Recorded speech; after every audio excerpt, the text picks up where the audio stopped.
welcome to our workshop for our project, Listen Up for Literacy and Justice. Just want to run through the agenda really quickly before we jump in. So, Sarah, would you mind going to the next slide? Thank you. So we're going to start with just a round of introductions, and because we have a small group, we're just going to go around and share a little bit about ourselves. I want to share with you just kind of some background about who me and Sierra are, the Literacy and Justice Initiative, and a little bit more about our project, Listen Up for Literacy and Justice. The goal for this is to kind of create a familiarity about the project. It's an audio project where we share adult literacy students' stories about their experiences in adult literacy classes and programs. So I'm going to share a little bit about that, run through the platform that it takes place on, which is this platform called Memoria, where all the stories are housed and also recorded and edited and uploaded all on one site. Share some examples of how these stories we've used in different ways to share out publicly, and then sort of get, talk as a group about ways that you can imagine integrating this project into your classroom or program and sharing it in a way that's, meaningful and, can be shared with the community to overall emphasize the importance of adult literacy education. And then some closing. So let's get started without much further ado. Let's go to some introductions. So if you wouldn't mind sharing your name, your organization, your role in the organization, and just one reason why you were interested in the Listen Up workshop. Let's start with David.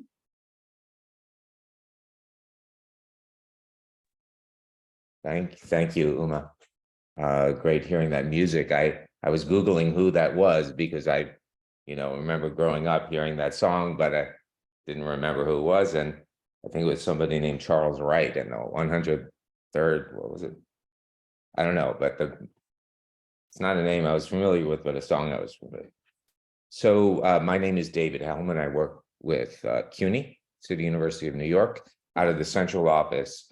And I work with the We Speak NYC program, the senior writer and producer for the series. And we'll be talking about that at the end of the day. So this is an ESOL civics drama series. Many people are familiar with it. And I wanted to come today because I think it connects very much to the We Speak series. I'm intrigued by what you do.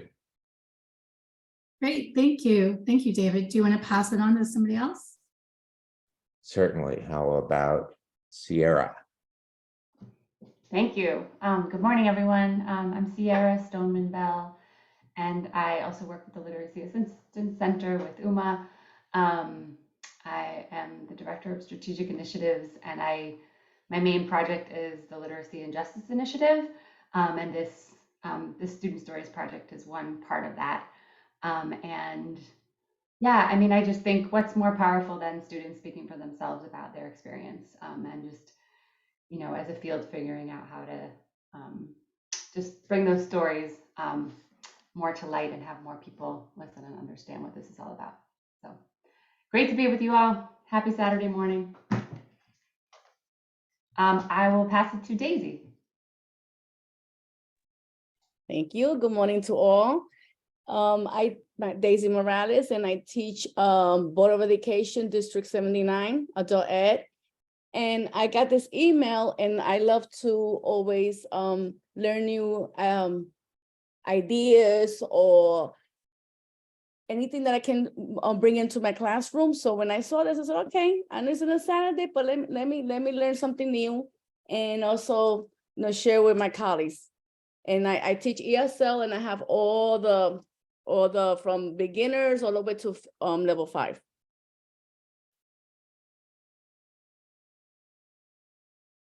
Great, thank you. Thank you for sharing, and thank you for being here on this Saturday. Want to pass it to someone else? The last person, I think it's Tierra, Alexandra. I think so, last person. Hi, I'm a retired DOE teacher in District 79, and I taught ESOL for over 20 years. And now that I'm retired, I couldn't totally leave the field. So I teach at a program called ARNIC, part of the English Speaking Union, where I teach a lot of oral conversation drama, idioms, and I get my students to speak and relate and use the English language. And I also teach a multi-level Venezuelan immigrants class, which I volunteer for, a program started by my ex-students. And I'm really very close with my students, and I love to get them to express themselves and communicate. And of all the workshops, I thought this one resonated with me. And so, how about Vienna? Hello, everyone. I'm not sure if you can see me. Can you see me? Yes, I can Yes. see you. Okay, great. I am also retired. I'm retired from the CWE. I'm not exactly retired. I sub. The one thing that I did that was really lovely, this was a while ago, was I was teaching computers to ESOL students. So that was very lovely, and I really, really enjoyed it. And I'm just here to learn. Thank you.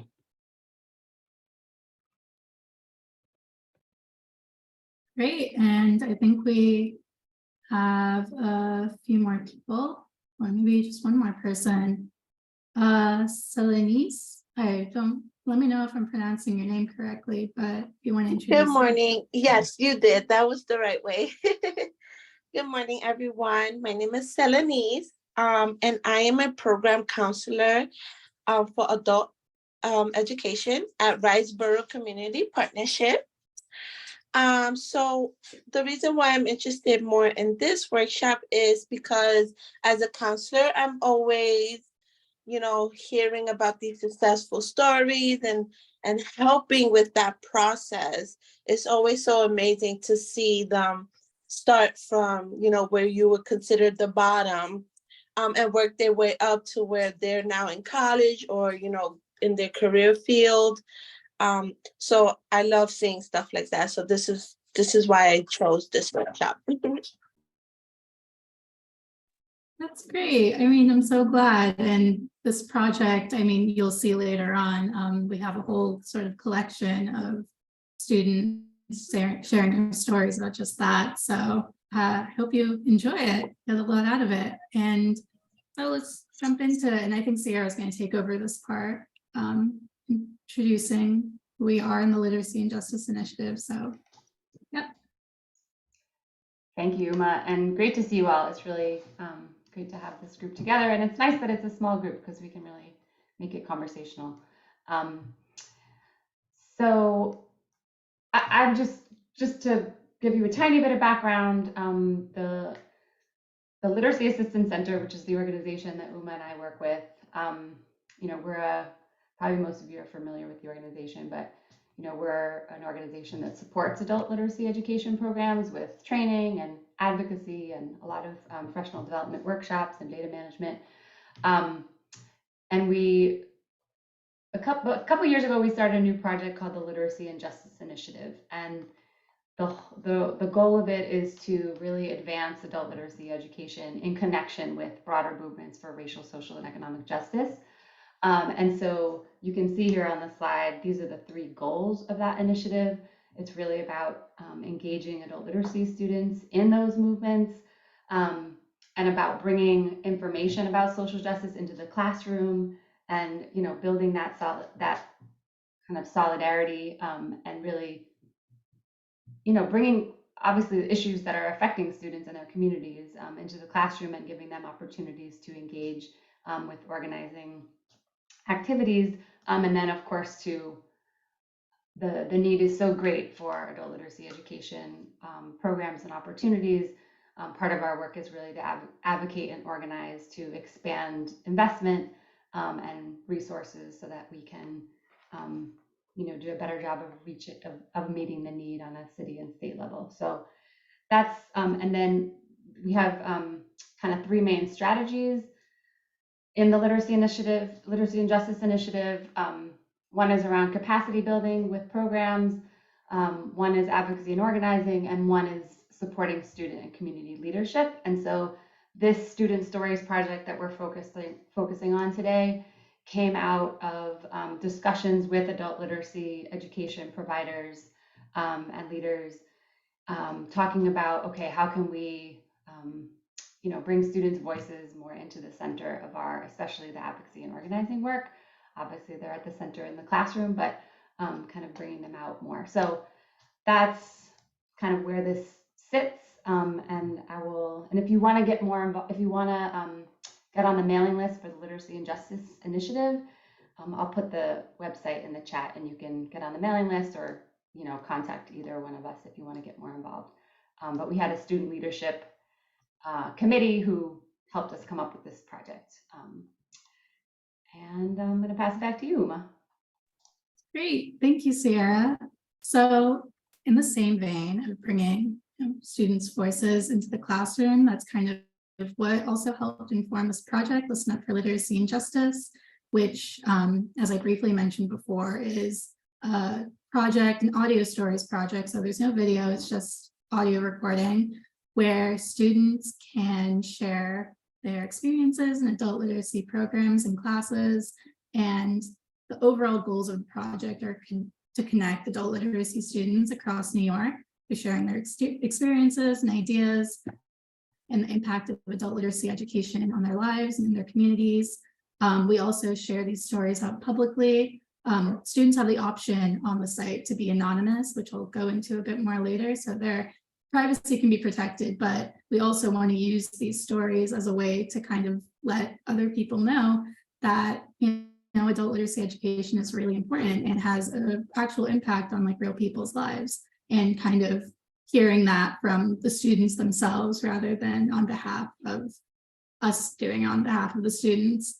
And that leads us to the third, which is to just create a platform for advocacy about the importance of adult literacy education. And so, the goal of this workshop is to kind of brainstorm together ways that the Listen Up project can be incorporated in your respective classroom or program. We've also run workshops in the past with students, but the hope is for teachers to, be able to try this out with their classes, and because they have a personal relationship with their students, there's a level of comfort that's already there, but also, thinking about different ways, whether it's a lesson on digital storytelling or a personal narrative, or even social justice, just thinking together about ways that this project would be meaningful for your students. And let's get into sharing a little bit about the platform. So we're going to show you really quickly just first some student stories, but also just showing you the platform itself and letting you see the actual collection. So far, I think we have around 25 student stories, and they're all titled. They can add photographs. It's very personal to whatever the student decides, but the outcome is a beautiful, rich collection of online stories that's just growing. So we're excited, hopefully, to have your students contribute to it. And I think we're going to share just a little bit from a couple of the stories. Sierra, I don't know if do you want to play some? Gina's story was one. So this is a story from a student. Her name is Gina Cortez, and she's an HSE student. So we have on this platform HSE and ESOL. We have quite a few ESOL students represented in our Listen Up collection, but here's Gina, who's an HSE student. So it was great to hear from her too. I think, Sarah, we just want to play some of, her intro. You want me to just play number one, or you tell me? Yeah, just number one for hers. Okay. Yeah. Just let me know if I'm not sure if my sound is shared or not. So just let me know if it sounds bad, or I might have to reshare. Okay.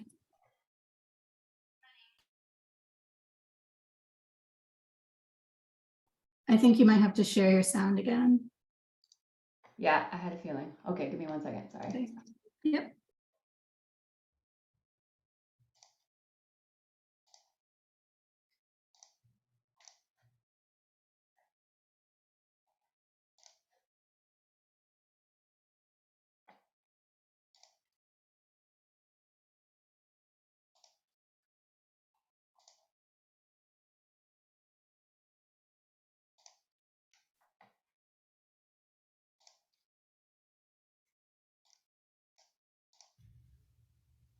My name is Gina, and I am currently attending an adult education program at Lehman College, located in the Bronx, which is where I am also from. And so for a long time, I was hesitant and held myself back from returning to school. Honestly speaking, my feelings were completely opposite from how I feel today. With support and encouragement from my family, giving me that push to give myself a chance was what changed my thinking. They were my motivation, and to this day, they continue to be my motivation. My final decision to enroll into an adult education program happened during a very special celebration for my husband, as he received his bachelor's. I was so very proud of him. I also pictured that for myself and how that could be me one day. Why not me? And so I took the initiative and took the step to enroll into an adult education program, doing so with a positive attitude. I needed to have that positive and motivational energy I had for others for myself. And honestly speaking, it was the best decision I made for myself. Great. And I think we also wanted to share a little bit of an ESOL student story, just so you can kind of get a sense of the variety that's there. We were going to do Kyung Lim, please, right there. And I think we wanted to, so there's 3 questions, which we'll get into after this, that kind of guide the project. And I think we wanted to share a little bit of her last question. Because she has a great answer, but she's an ESOL student. City is like a miniature model of the Sorry. world. I have already lived half of my life, but there are many more days to come. I can do more things online or other activities. Already done something, but if I want to share this town with English, the the continue my education is very, very important. I'm appreciate to New York City and QCC and my teacher Sarah give a, give us free education chance. I think it is an opportunity for me to expand and become more happier through education. Um, if I have a next generation, I want to talk to with them. I have to English. I'm strong recommend everyone join the uh, English program. So yeah, so you kind of heard and got a sense of some of the questions already. And going back to the presentation, there's 3 questions that sort of guide this project and that are already on this platform pre-uploaded that the students are responding to. Should have mentioned them probably before you heard some of the students' answers, but the first question is for students to just tell us a bit about themselves, their names, who they are, what program they're from, and what motivated them to join adult literacy education classes and programs, which you heard Gina respond to. The second question is, kind of speaking to the impact of adult literacy education on their lives and their classes specifically, and how it's helped them support their goals. And the third question is more broad and kind of zooming out to ask students, in their opinion, what they think would be different about New York City or their communities if everybody had the option and access to continue their education. So those are the three questions that kind of guide this whole project and that sort of frame what students are responding to in their listen up stories. And so we'll now get into like the actual logistics of how this really works. So as I mentioned before, there's this platform called Memoria, which has basically a bunch of audio stories from different organizations. And we have our project on here called Listen Up for Literacy and Justice, as you know. And it's completely audio based. So all people have to do are make an account using their email, and then they can record and edit and upload their stories all in one place. So how it starts is that students are, sorry, could you go back one slide really quick?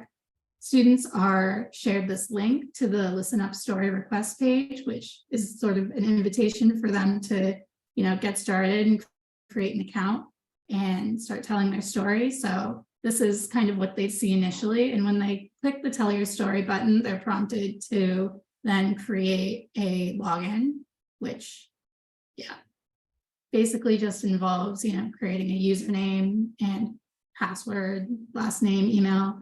It's not that complicated, but it's also like a really important step that also, might need some guidance sometimes. So after students have made their account, they are then prompted to the page where they can start recording their stories. So they are able to create a title for their story. They can, press the record button and the stop button as they need. If they don't like their audio clip, they have the option to redo it and edit it how they like. There's also a text option, but because the nature of this platform and this project is so audio focused, we find that stories that use audio and you hear the students' voices end up being more rich and, easier to also share out. And yeah, so that's kind of the essence. Oh, and it runs through each question. So as you can see on the right-hand side, it starts with the first prompt. And then when students are satisfied with their answer for that, they can go on to the next one. And then, once they're done recording, they can actually then start to add other things like the location for their program, add these tags. So we go in later and sort of add any additional tags, but the main one that we ask students to do is sort of just their program location. And then when they're done, they can, before they hit submit, there's uploading photos. So as you saw in some of the stories, like a lot of students have some really beautiful photos. We had Gina and her partner, and then Young Lim and photo of her teacher. So stories, I think it's on the next slide, sort of like bring these stories to life. And whether your students want to actually include a photo of themselves or protect their anonymity, they can put whatever they'd like, but it's really great to see sort of the ways that they personalize their own stories. And briefly before I forget, on the Memoria platform, it's not shown here, but there is an option for students to click sort of a box that says like they want to remain anonymous. So their name, when they create a login, their first and last name is not actually on the story once it's uploaded later on. So just to put that out there in case any students might want to share a story, but might feel nervous maybe once they realize that it's like online and getting, shared out. So that leads us into our next, which is sort of different ways that we've used this story, these student stories. We share them on social media pretty regularly. We share them in sort of monthly email where we kind of highlight 2 adult literacy student stories and share them with our broader LGI community. We've also used them in emails for different advocacy purposes with state legislators, so they can kind of get a sense of, why adult literacy education is important, why it's worth supporting, and hearing it not just from, program leaders, but also the students, and, hearing the impact that it has on the students' lives. So I think we should also probably mention a little bit some of the ways that we've worked with students in helping them share their stories. So we've done a few different things. We've worked directly with students themselves and sort of taken like a small group over Zoom and sort of done something similar to what we're doing here, but more instructional and helping students set up their accounts and going through the questions and helping them sort of begin the process of recording for themselves. We've also done a similar, what we're doing here with workshop or program leaders, kind of introduce the project to them and help them get a sense of the platform and, giving them like familiarity with the project so then they can bring it into their own classrooms. And we've also held one in-person workshop, which Sierra, I don't know if you want to share your experience about what that was like really quickly. Yeah.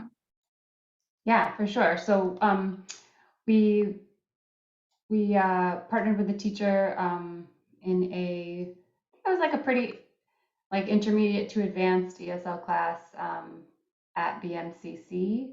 I think in partnership with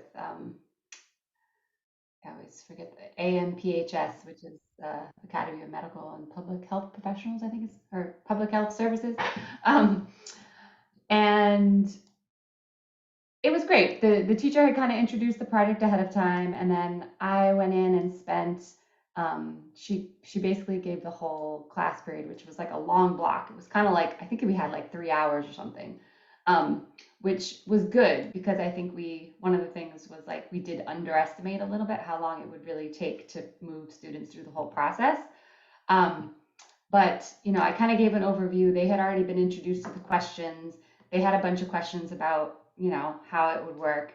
And then, we gave them a chance to, sit either on their own or in small groups to think about how they would answer the questions, right? To give a little time to both generate their thoughts, write it down, and then share with each other before there was anything around the recording. So that was, and I think, those of you who've been teaching for a long time, I'm sure will have many ideas about, how, the many steps that could lead up to the recording. But I think it's a great opportunity for students to practice, personal narrative, giving each other feedback, right? Writing, pronunciation. I mean, there's all sorts of skills involved in this, right? And then, even Uma and I were just part of a conversation with project leaders from other kind of oral history projects. And it was interesting. There was someone who was talking about also the value of kind of getting them engaged in thinking about, well, what makes a good story, right? Like, how do I tell my story in a way that people will want to listen to the end, right? That may be getting a little farther ahead, but so we kind of had the students prepare in small groups, and then we went into the computer lab and got them set up and like walked them through the process of getting an account, right? So they did the little form to get their account, and of course, as always, like everything, it took a little longer, right? Just troubleshooting. And then once they had their account, basically what we did was we split up, and I took 2 or 3 students who were ready to try recording into one room where it could be, quieter, and we had the space to do it, while the others stayed in the computer lab and kind of continued preparing. And then, I set them up and just kind of guided them through to, get ready, get their confidence up, press the record button. Often they would get nervous and like, feel like they had messed up and saying, can I start again? And I said, yes, of course. So they could stop it, they could press start again until they felt good about it. And then most of them didn't submit on the spot because we wanted to give them the opportunity to go back and think about, do I want to add a picture, right? Do I want to listen to it again and make sure I feel good about it, right? So what happens is you can, the student can keep changing it. And then once they press submit, then the story comes to us, to me and Uma. And then we, decide if it's ready to be published on the public page. So that's how that works. And it was good. And we got, a handful of stories from that workshop. Some of the students ended up not submitting. Like after I left, they kind of never went back and submitted it, which was kind of sad. But so, it's definitely a project, right? It's not, I think for most students, and it's not kind of like a sit down, record, submit, be done. But I think that's also why there's kind of an opportunity to really integrate this into the program. And Uma's going to talk a little bit more how we can support that process. I think there's different ways that we can be involved, or you can take it and run with it. So sorry, that was kind of long, but if anyone has any questions, or if you want me to say anything else, Uma, about that you thought of, let me know.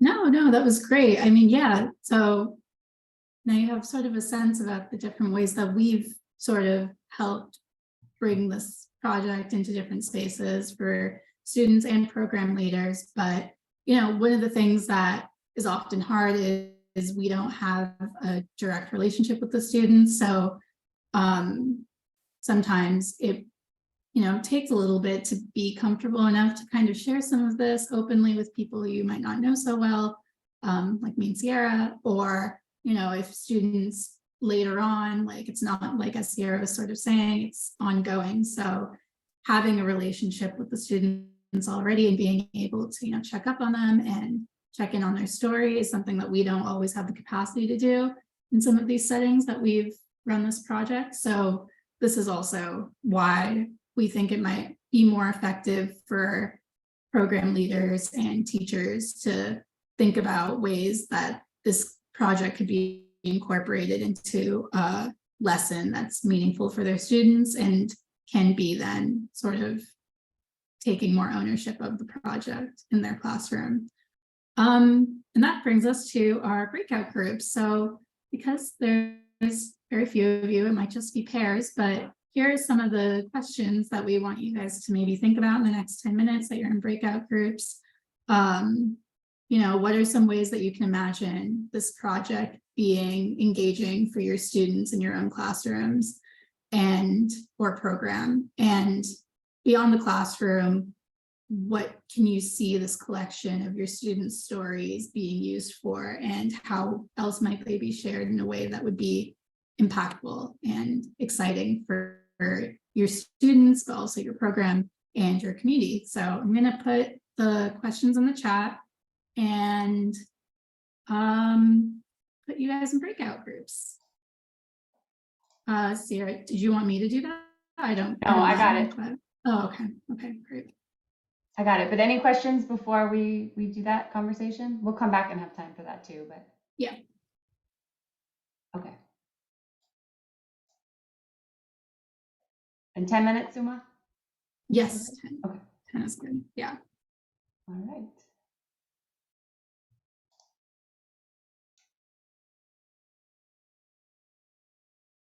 And you guys, if you want to join, feel free. I think you can both do it yourself, right?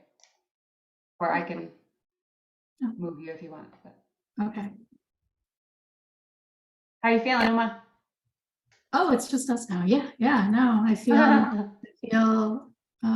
fine. I feel good. Yeah. It's going great. You're doing great. It's been super good. Great. Yeah. Yeah. Yes. Okay. Well done. Oh, did Tilla leave? I think she went to one of the groups. Oh, okay. Should we go to one, or would they? Yeah. Why don't we both go to one? Why don't is there?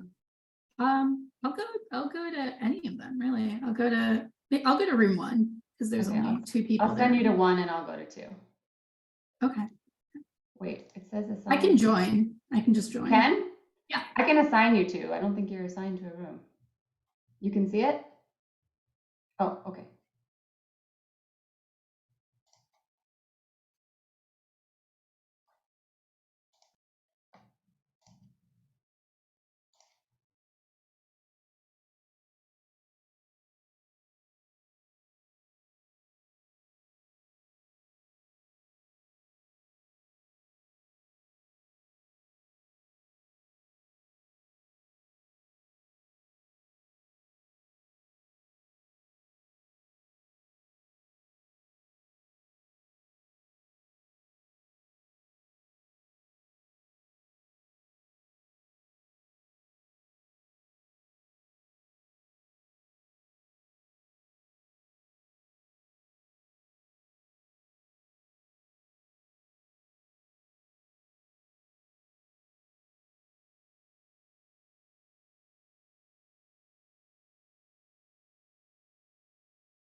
The other group must be deep in conversation.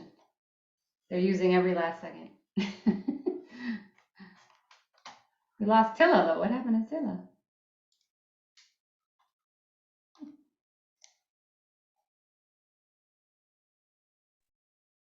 Oh, we were summoned back. Hi. Hold on. I'll get back to the slides. Okay.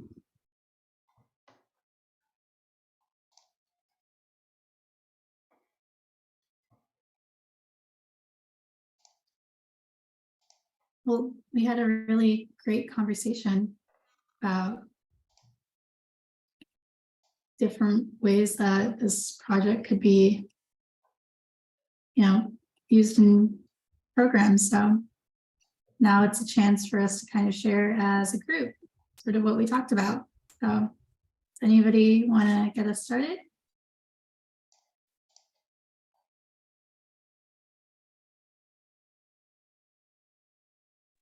Okay, I started.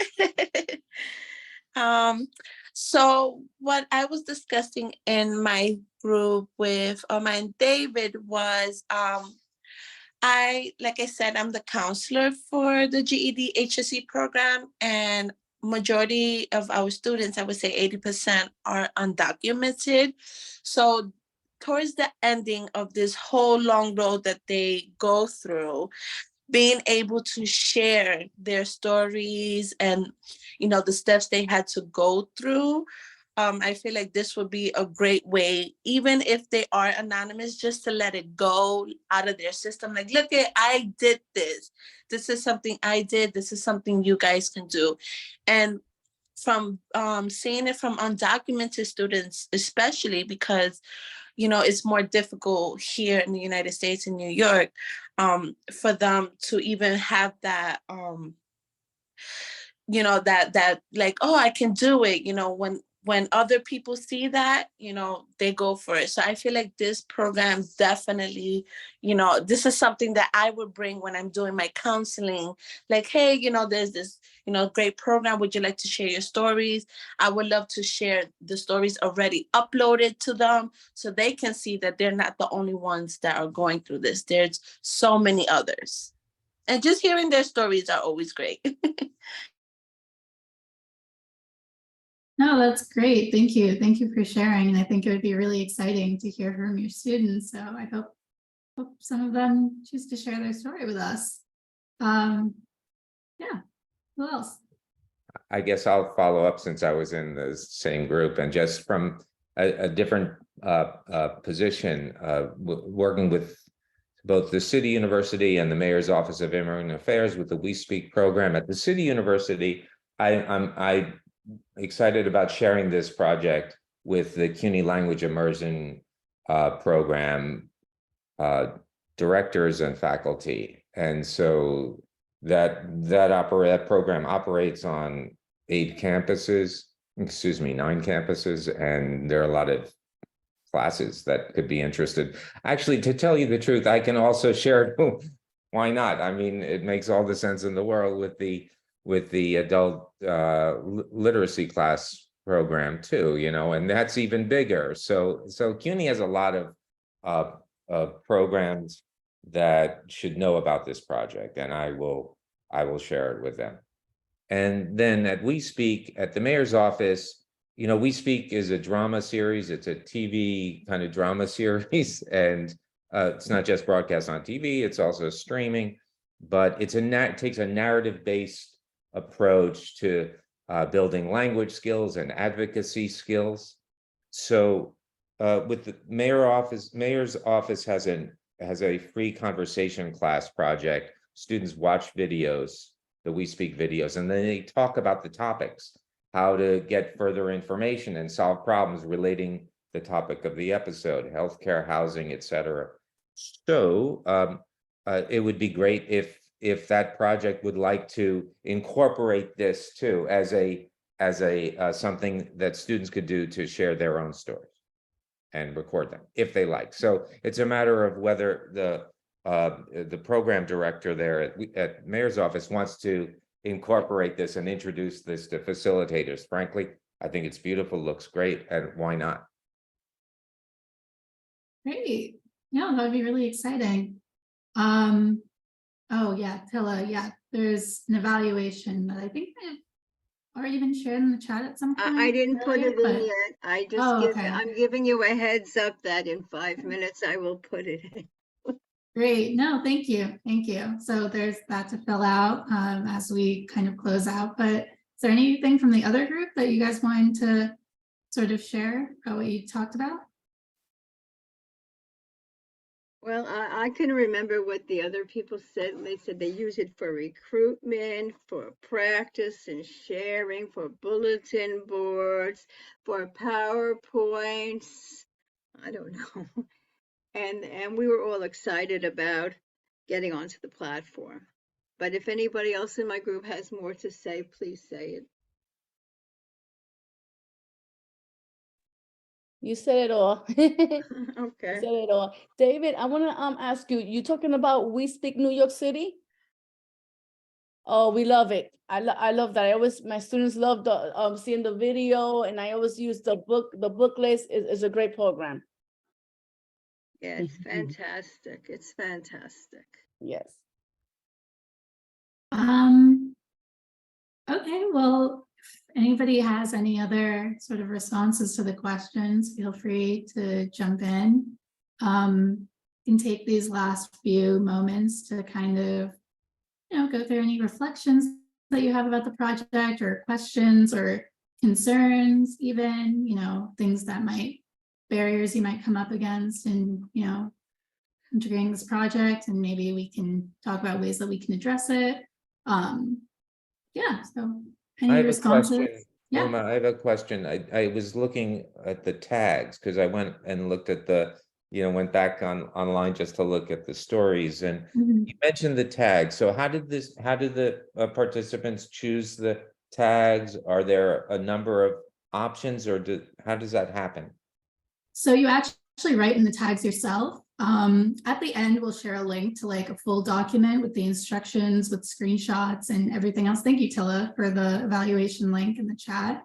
People want to check that out. But yeah, so there's a doc with full instructions, and for the tags, students type in manually, like whatever they want their tag to be. There's not a pre-selected set of tags for them to choose from, but we ask that they really focus on just like including the name of their program. And then we go back and, add, if the program was in Queens, we'll add a Queens tag. So then when you're on the actual full stories page and you want to see all of the stories that are from programs in Brooklyn or programs in Queens, you can just click the tag for that.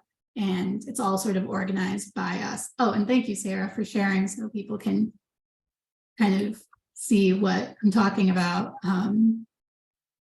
Yeah, so that's sort of how the tags work. We ask that the students kind of just keep it to just tagging their program, so then we can go back and sort of fill everything else in that helps us sort of organize the rest of the page so it can be, navigated easily for people who are visiting. And thank you, Sarah. Here's the document with sort of all the information that we kind of just went through in this presentation. Right, making it public and accessible for everybody. Yeah, so everything about the background, why we want to hear your students' stories, and running through everything with the platform. And there's also an instructional video if you want to play it for your students.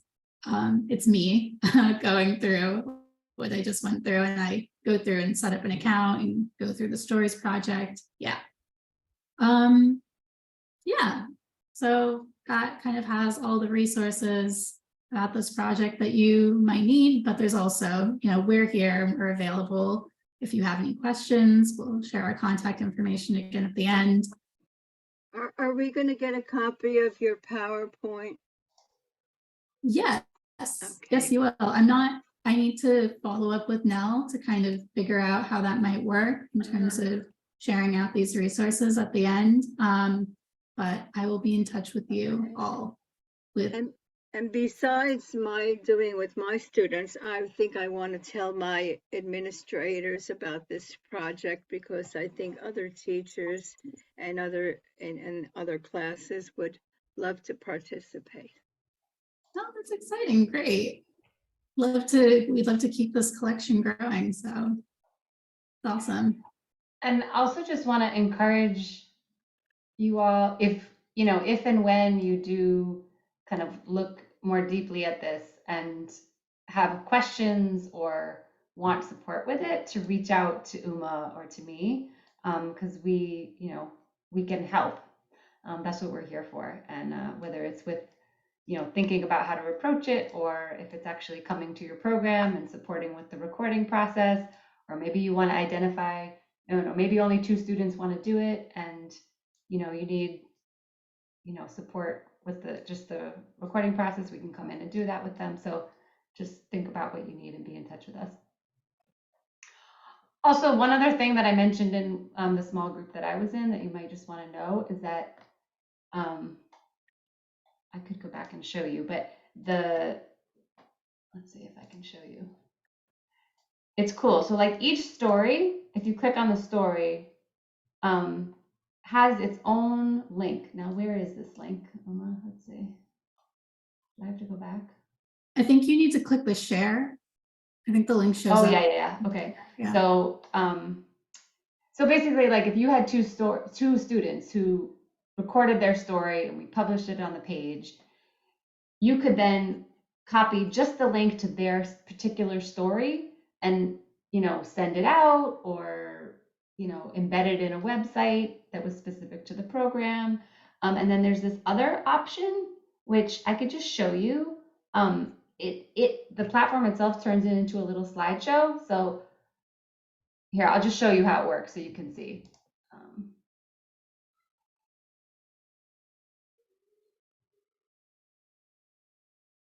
Hi, my name is Ana. I am from Mexico City. I'm living in New York for 15 years. I like to move to a new country. So it just cycles through the 3 photos that she submitted with the title, but it's a way that you can share it as like immediate click on it, hear the video, and see the photos without having to like press play on each question. Yeah. So just wanted to show you those kind of cool tools that it has. Are there any other questions from you all as you're imagining integrating this into what you're doing?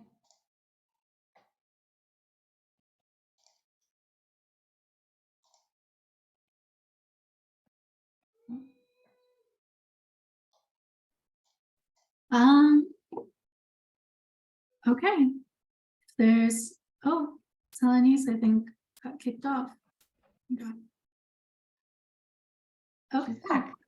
yeah. So if people want to take time now to fill out the evaluations, they are welcome to do that. If you have any more questions or even requests for follow-up, if there's anything that, has come to mind right now and you want to, ask me and Sierra about it now, or send us an email later.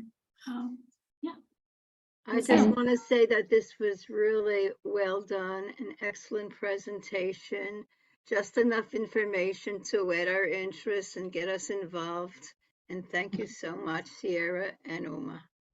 No, thank you, Tilla. Thank you for helping us set this all up.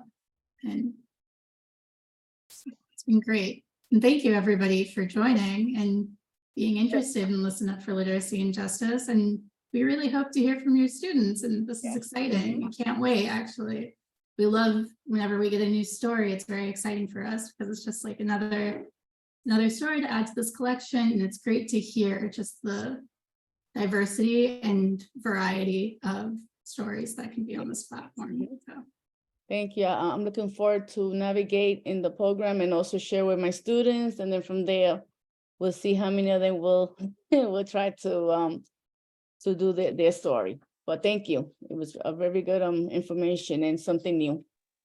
Thank you. Yeah, I also want to say this is something new and something that's going to be fun to do. So I'm excited as well. And I just want to say thanks too. It was a great presentation, and I agree with what Daisy and Tilla and everybody else has said. Very, very nice. And it Thank was you. It's very been- intimate. Yeah, no, this has been a good sized group and it's been really great hearing from all of you and hearing where you guys come from and the work that you're doing already. And But we're excited that you're excited about it. We'll publicize this to everybody else who didn't attend. Yeah, let everybody know, get everybody to tell get their students to tell their story. It'd be great. And I just appreciate your interest and enthusiasm. And I was going to say, you also can set up your own accounts and try it out. Like there's no harm done. Like you can go in and, you know, test the recording process and see how it goes for you. And before we go, I'm also going to I forgot to put the LJI, the Literacy and Justice Initiative website in the chat. We'll figure out a way to send you the slides, but I'll put that in the chat before we go. And thank you, everybody. This was a good Saturday morning. Yeah, definitely. Dedicated adult education people. Yep. Great. And all the links are in the chat for the Does everybody have the evaluation link or do I have to Oh, post it again? You all have it, right? yeah. Okay, good. Great. So do you want to So- continue or do you want to end? I mean, I don't know what you want to do now. Let's just leave it open for a few minutes Yeah. while people fill out the form, and if anyone has any more questions, we'll be here. Yeah. I'm going to say goodbye and hope to see you later. Bye. Bye-bye. Thank Take you. care, folks. Thank you, David. Thanks for joining.